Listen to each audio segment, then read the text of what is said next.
UP police की तर्ज पर बिहार पुलिस भी अपराधियों के खिलाफ ऑपरेशन लंगड़ा शुरू कर चुकी है और इस ऑपरेशन लंगड़े के तहत अपराधियों को मुठभेड़ में जख्मी किया जा रहा है। जी हां, लगातार बढ़ते आपराधिक घटनाओं के बाद अब पुलिस मुख्यालय ने सभी एसपी को जो निर्देश दिया था उसके बाद पुलिस भी अब सख्ती के मूड में आ गई है। लगातार ऑपरेशन लंगड़ा के तहत अपराधी को गिरफ्तार करने गई पुलिस टीम पर हमला करने वाले अपराधियों को भी सबक सिखाया जा रहा है।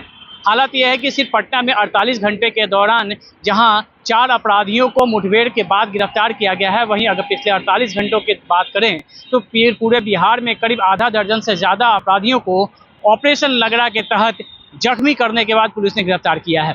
क्योंकि ऑपरेशन लंगड़ा के तहत अपराधियों को उस वक्त जख्मी किया जा रहा है जब पुलिस पर हमला करते हैं तो पुलिस उनके पैर में गोली मारती है और जिसके बाद उन्हें गिरफ्तार किया जा रहा है। फिलहाल ऑपरेशन लंगड़ा का दहशत भी अपराधियों में साफ देखा जा रहा है और कई जिलों में वांछित अपराधी अब सरेंडर करने लगे हैं। पाटलिपुत्र थाना क्षेत्र में कल एक मर्डर की घटना घटित हुई थी जिसमें नामजद प्राथमिकी दर्ज की गई थी।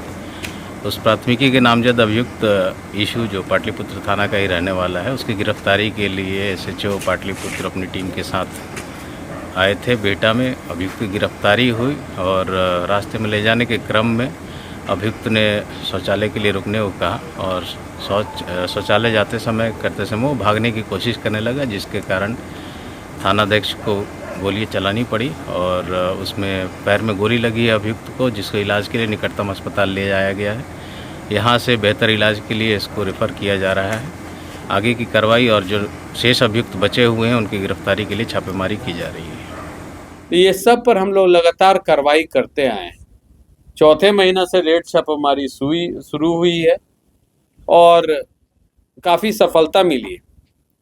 हम बताएं कि मतलब बड़े क्वांटिटीज़ में पूरा चेन के साथ, जैसे जो रिसीवर हैं उन पर हम कार्रवाई किए हैं जो बड़े मात्रा में आधा किलो, 1 किलो, 2 किलो ले रहे हैं।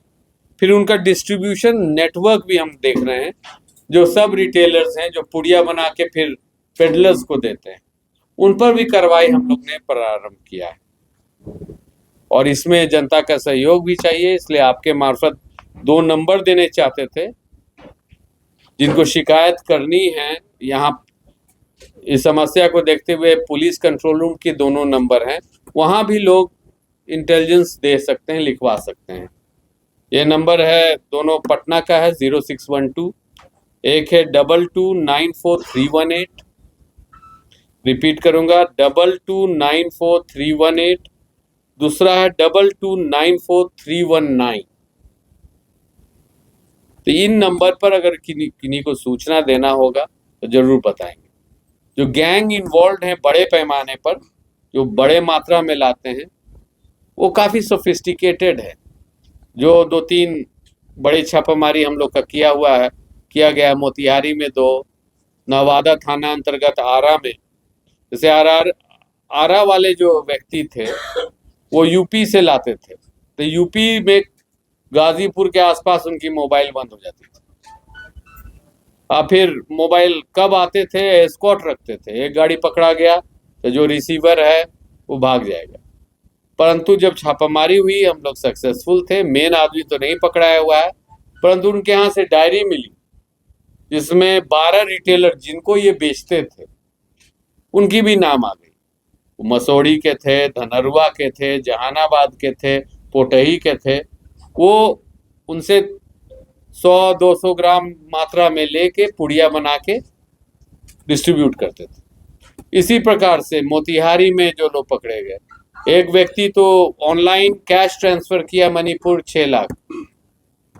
वहाँ मैन्युफैक्चरर जो थे, एक डिस्टर्ब्ड एरिया था, वहाँ से जो लेके चले उनको पीछा करते करते फिर हम लोग रिसीवर तक पहुँचे और उनको भी पकड़े। इसी प्रकार मोतिहारी में नेपाल से भी जो आ रहा है उनको भी पकड़े।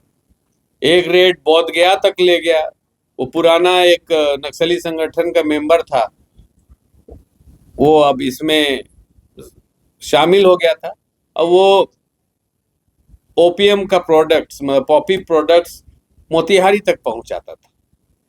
तो अभी तो ये कार्य शुरू ही है। मैं आश्वासन देने चाहूँगा कि आगे भी बढ़ेगी। साथ ही साथ हम लोग प्रयास करेंगे कि जितना झुग्गी झोपड़ी, गुमटी से इस तरह की सामान बेची जा रही है उन पर भी कार्रवाई शुरू करें, क्योंकि पाया जा रहा है कि शहरी क्षेत्र में बहुत लोग मतलब मेहनत कष्ट जो रिक्शा टेम्पो चालक स्टूडेंट्स सब अफेक्टेड हो रहे हैं और इससे अपराध पैसा चाहिए तो चेन स्नैचिंग मोबाइल स्नैचिंग पैसा जनरेट करने के लिए इस नशा को आगे बढ़ाने के लिए लोग क्राइम कर रहे हैं। तब हम एकदम संकल्प उठाए हैं कि इस पर हम लोग रोकथाम करेंगे।